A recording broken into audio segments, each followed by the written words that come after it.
Action performed by professionals. Do not try this on the street. Ladies and gentlemen, you are going to experience the best European Drift Series. K-O-E, King of Europe.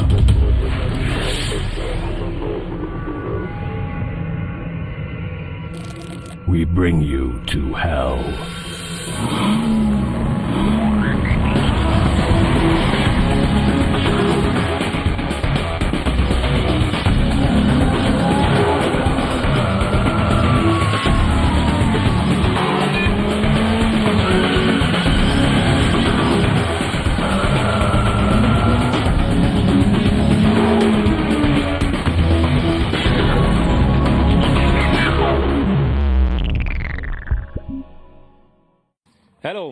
Eh bien bonjour et bienvenue à King of Europe, je suis Michael, procureur directeur du King of Europe Series et nous vous présentons cette nouvelle saison 2012 et nous commençons par le round 1, par la Pologne. Eh bien, nous voici maintenant avec Benjamin Boulbès, pilote français champion de France de drift. Alors Benjamin, bonjour. Bonjour Mike. Bien Benjamin, dis-nous les nouveautés de ta machine pour 2012 et tes objectifs 2012. Au niveau des nouveautés, pas grand chose pour cette année, hormis un travail sur le train avant et l'optimisation de l'angle de braquage de la voiture. Ensuite, on a une voiture qui est fiable, donc on est resté comme ça pour cette année. On compte participer à tous les rounds du King of Europe 2012 et bien entendu faire le meilleur classement possible. On espère accéder au top 10 cette année. Ah, parfait, merci et bonne chance. Merci Mike, à très bientôt. À très bientôt, à bientôt. Et nous voici maintenant avec Sarah et Niels du Danemark. Alors Sarah qui conduit une Toyota Supra 650 chevaux, qui nous explique qu'elle apprécie le tracé. Elle n'a pas encore le top niveau, mais qu'elle va travailler toute cette année pour monter son niveau de drift et espère être dans les futures années au top. Thank you, Sarah. Niels, tell us also about your expectation for this weekend and for whole King of Europe season. Et donc Niels, qui conduit une Toyota Chaser, qui est un géant danois qui frôle les 2 mètres, comme vous pouvez le voir sur la photo, j'ai l'air tout petit. Et Niels nous explique lui aussi, première saison à King of Europe, il va essayer de faire toute la saison, tous les rounds, et sortir des bons résultats, un peu comme tout le monde. On verra tout au long de cette saison comment Niels s'en sort. Bienvenue à ces 2 Danois à King of Europe. Should be possible. Okay, so wait and see. Thank you, and for you too, all the best.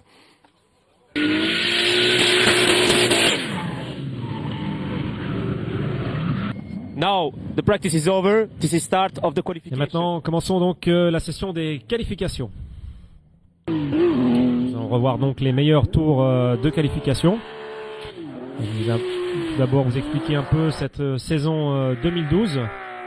Saison composée de 8 rounds. Où nous allons voyager de l'Espagne jusqu'en Ukraine.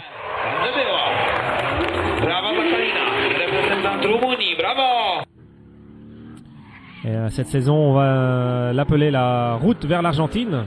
Pourquoi la route vers l'Argentine? Parce que tout simplement, les 3 meilleurs drifters de cette saison King of Europe 2012 s'envoleront vers l'Argentine au mois de novembre, où ils combattront contre les meilleurs des meilleurs à l'Intercontinental Drift Match, qui est organisé par la World Drifting Association, wdrift.com.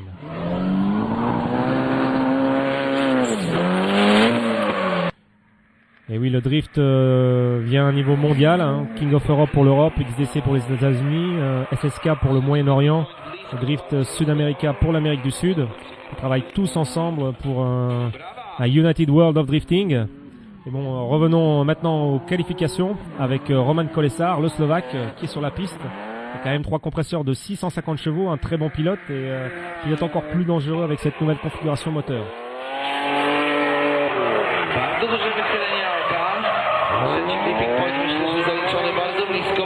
Bravo Roman qui sera dans le top 32 sans aucun problème. On rappelle que toutes nos qualifications et nos finales sont analysées et jugées par la télémétrie qui nous donne le meilleur détail au niveau du jugement du drift. Le drift est un sport, il n'est pas un show. Donc on a besoin d'électronique pour être le plus affiné possible au niveau du jugement et des résultats. N'hésitez pas à visiter www.spydrift.com pour plus d'informations. Et voici l'ami Vartalovic, qui était très impressionnant l'an dernier en Slovaquie, qui était sur le podium. On espère qu'il mettra aussi un podium cette année, enfin ce week-end même en Pologne.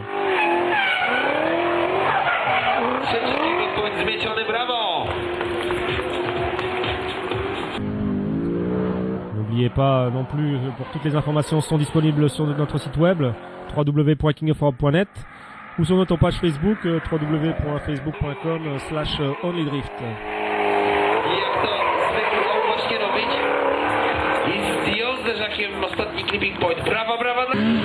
Et voici ami Amerigo Monteverde, un Italien, un nouveau venu lui aussi à King of Europe et qui nous fait une belle surprise, une belle machine, une 346 qui tourne très très bien. Il va aller chercher la 9e place aux qualifications. Bravo Amerigo.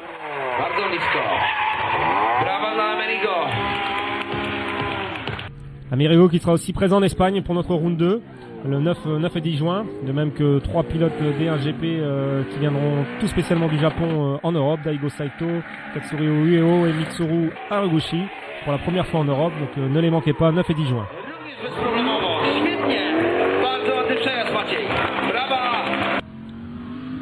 Voici un pilote très surprenant qui est arrivé très tard dans les essais libres, qui a fait juste 2 tours d'essais libres et qui vient se hisser à la 7e place des qualifications avec sa E30.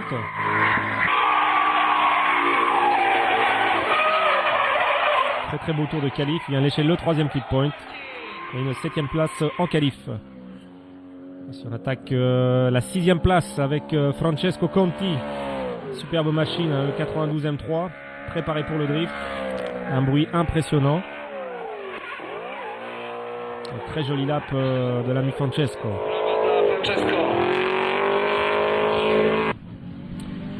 Voici Maciej Bochenek, une S13 motorisée par un moteur RB. Très impressionnant pendant toutes les sessions libres. Très bon pilote. On attend beaucoup de lui dans les phases finales.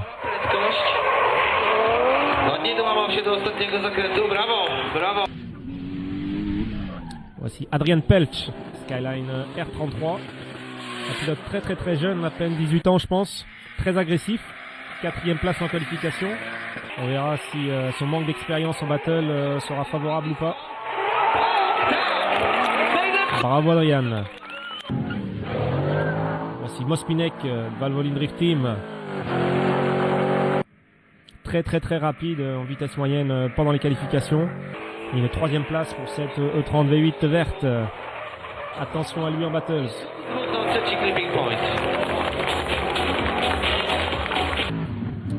Ici la 2e place des qualifs. L'ami Bartosz Stolarski, aussi très rapide et comme vous pouvez l'entendre, un moteur LS3 V8 de Corvette dans cette Nissan. Ça fume de l'angle, de la ligne, de la vitesse. C'est une 2e place pour l'ami Bartosz. Et qui est le poleman qui a pris la 1re place des qualifications? Bien entendu le polonais Paweł Trela, la S13 Asus, qui aura le meilleur angle moyen, meilleure ligne, meilleur show. Sans aucun doute, il était au-dessus du lot et s'empare de la pole.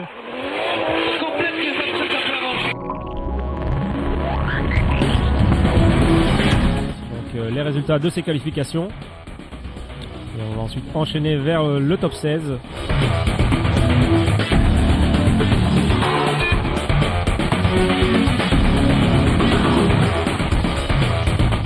Beaucoup de Polonais comme on peut le voir, de grosses battles en perspective, des Italiens, un Franchi, un Benjamin Boulbès qui portera haut, on l'espère, les couleurs de la France à suivre.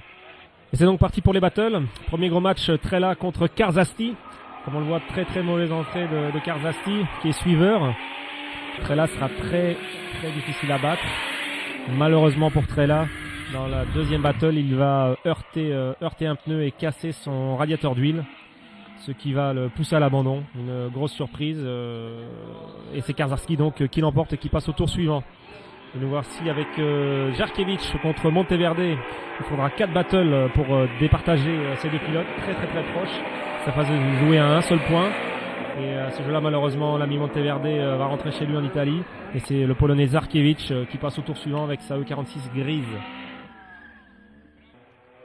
Slovaquia contre Pologne maintenant. Kolesar contre Pelch. Ça aurait pu être un battle très serré. Malheureusement, Kolesar lors du premier round a spiné, un 10-0. Ce qui ouvre les portes du round suivant à l'ami Adrian Pelch. Bravo à lui. Salut Roman. Voici une battle 100% Pologne. Włodarczyk contre Bochenek.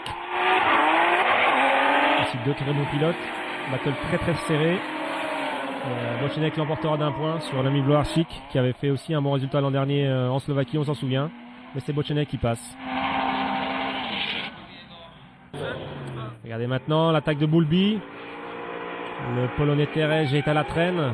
Bulbi avait perdu 7-3 sur le premier round. Il fallait qu'il se déchaîne sur ce deuxième round. C'est ce qu'il va faire. Il a pris très bon avantage dans le début. On le voit, dernier virage. Il lâche le Polonais. Polonais qui part complètement en live comme on le voit. Et c'est un 8-2. Bravo Bulbi qui se hisse en quart de finale. Et voici maintenant l'Italien Francesco Conti avec sa E30 M3 contre Vartalovic. Pas facile. Une surprise de Conti qui est un nouveau venu mais qui prend l'avantage sur Vartalovic et qui va se hisser au prochain tour. Bravo Francesco Conti. Voici Romanowski contre Ipki. E30 contre 30, V8 contre V8.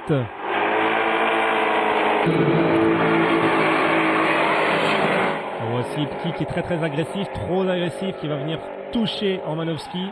Et voilà l'erreur qui l'envoie vers la porte de sortie. Au revoir monsieur Ipki et merci. Ici Stolarski contre Vicek. C'est deux coéquipiers dans la même équipe, Budmat Herbetin.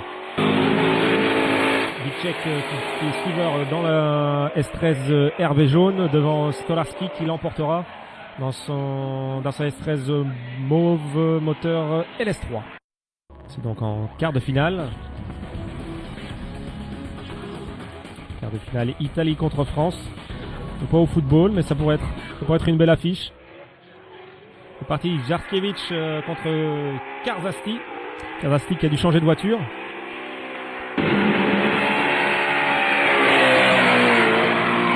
Karzasti qui ne saura pas se faire sa nouvelle monture. Ça permet donc à Jarkiewicz de prendre l'avantage et de se hisser vers la demi-finale. Bravo Jarkiewicz. Vas-y, attaque d'entrée de Bochenek dans la S13 noire. Avec son kit Rocket Bunny, suivi par Adrian Pelch. Là aussi, il faudra 4 battles pour départager ces deux pilotes. C'est deux très bons pilotes. Et à ce jeu-là, c'est Bochenek qui va l'emporter. Et qui se hisse lui aussi en demi-finale. Bravo Massiège.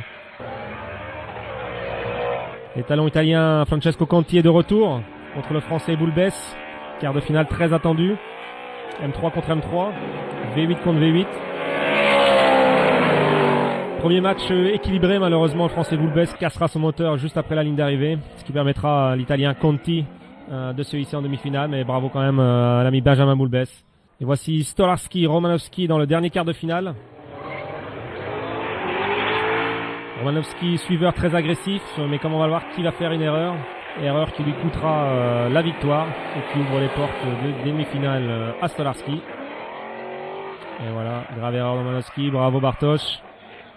On va donc se diriger maintenant vers les demi-finales.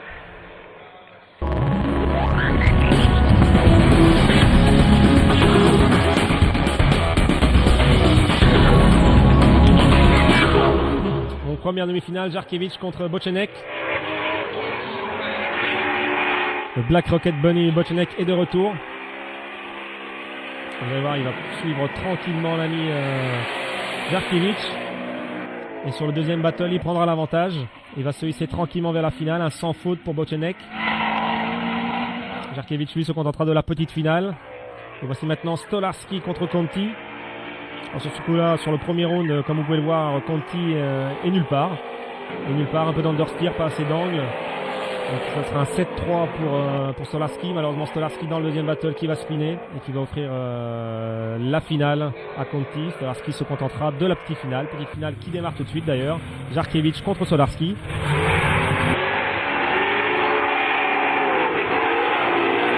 M3 contre Nissan. Stolarski, très bon pilote, deuxième en qualif, qui va y venir ici chercher la victoire contre Stolarski, et donc ce sera contre Jarkiewicz, pardon, et donc ce sera Stolarski sur le podium, une troisième place, et on se dirige maintenant vers la grande finale.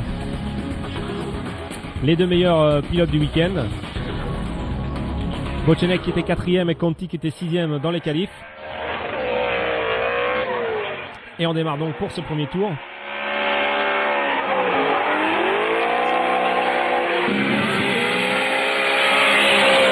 Bochenek qui est un peu mieux sur ce premier tour, qui va prendre un point d'avantage sur Conti. Et on verra au second tour si Conti peut revenir. On voit, il distance un peu. Et c'est parti pour le deuxième tour.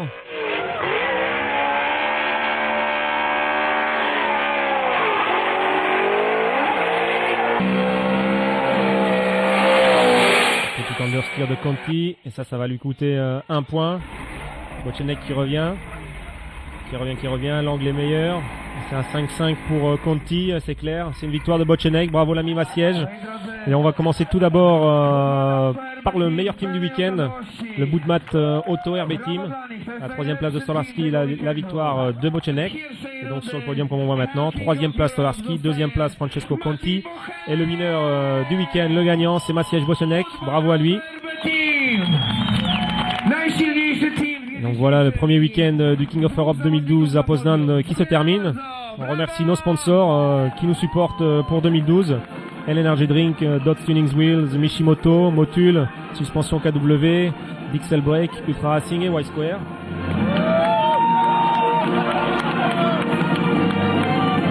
Le champagne coule à flot comme chaque week-end du King of Europe. Brawa dla organizatora. King of Europe. Hell King of Un Europe. championnat 2012 qui s'annonce épicé. Et nous voici donc pour les interviews avec les vainqueurs. On commence donc avec Bartosz Stolarski, 3e place. Tell us your impression about this weekend. This weekend was excellent. We know this track is very fast. Donc Bartosz est content du circuit, content du week-end, un circuit rapide, un très bon week-end et une 3e place. Donc un week-end parfait pour l'ami Bartosz. Francesco Conti maintenant, 2e place. Alors il apprécie le circuit, il a apprécié le week-end, l'atmosphère. C'était des battles très compliqués, mais il est vraiment content de son résultat. Une 2e place pour une première participation. Bravo Francesco.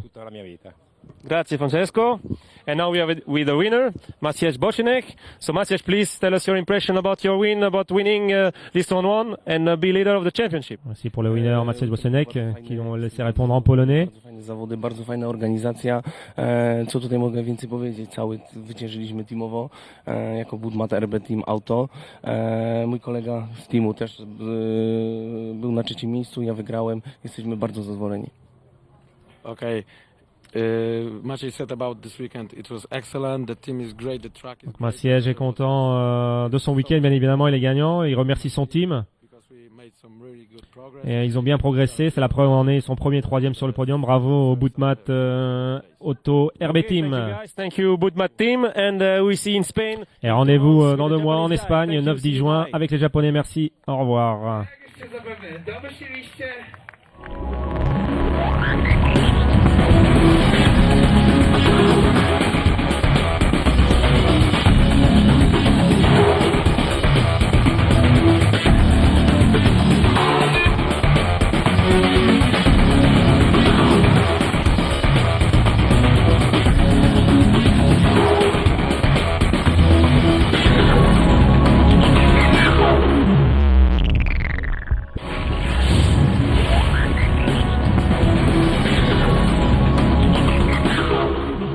So, for this Nous voici pour notre partie technique avec Diego Quaranta et Michael Grassel de Kev et Suspension. And I am with Michael Grassel, Motorsports Sales and Support. Donc Michael va nous expliquer l'implication des suspensions KW dans le drift en Europe et partout dans le monde. Well, first of all, we're one of the sponsors, also King of Europe, because it's really important for us to be. KV Suspension est dans tous les secteurs d'activité motorsport, soit les courses d'endurance, le rallye et bien entendu le drift.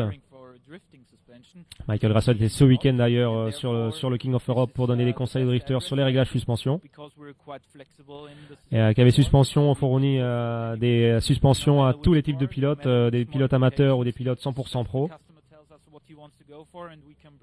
Bien entendu, KV Suspension supporte et sponsorise des champions Miyoshi Ora ou bien entendu Diego Quaranta. Knows Diego and everybody knows, for example, Daichiro Yoshihara from D1, but it's not about the name. Regardez cet angle de braquage incroyable avec des câbles de suspension Club Sport. Any car you want to go for, and no matter whether it's 10,000 euros or 100,000 euros, just ask us and we do. Donc c'est clair, quand vous devez acheter des suspensions, n'hésitez pas, renseignez-vous chez KW Suspension, ils sont vraiment spécialisés dans le drift. Et donc on vous laisse maintenant en musique avec les meilleurs moments du week-end pour ces 2 dernières minutes d'émission. Merci à vous d'avoir regardé notre premier round du King of Europe 2012. On se donne rendez-vous le mois prochain sur Motors TV. À bientôt, merci.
Motors TV vous a permis de vivre en direct et en intégralité l'International GT Open et l'European F3 Open sur le circuit du Nürburgring. Pour ceux qui n'ont pas eu l'occasion d'être avec nous, les meilleurs moments du meeting du Nürburgring sont à découvrir mercredi 30 mai à 22h30 pour la F3 et à 23h25 pour le GT Open. Ketty qui porte le numéro 50 pour cette course et non pas son numéro 10 habituel. C'est pour le cinquantenaire de son sponsor principal. Voilà, à retenir donc New Garden, le rookie qui s'était le mieux qualifié du côté justement de cette catégorie de pilotes, hein, les débutants, les rookies. C'est pas mal aussi. Mais dommage parce que c'était bien, mais là, à la relance, oui. Ouais, oula. En tout cas, du mal pour engager, malheureusement, allez, une bonne dizaine de secondes d'arrêt, hein, avec ce petit raté au moment de s'élancer à nouveau. Charlie Kimball, un Américain de l'équipe de Ganassi. Il y a 4 voitures chez Ganassi. Hein. Ouais, Franck ouais. et Fidi